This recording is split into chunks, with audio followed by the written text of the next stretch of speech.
शुभ प्रभात सर्वांना. आज मी नाश्त्यासाठी बनवले होते साबुदाण्याची खिचडी, कारण माझा उपवास होता. मस्त असा दाण्याचा कूट घालून साबुदाण्याची खिचडी लुसलुशीत अशी तयार झाली.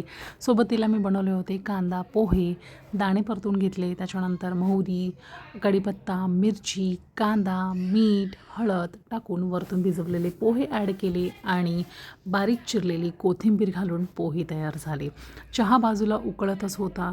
खिसलेलं खोबरं घालून पोहे सर्वांना सर्व केले. ॲज युज्युअल माझ्या मिस्टरांनी मला कॉम्प्लिमेंट दिली.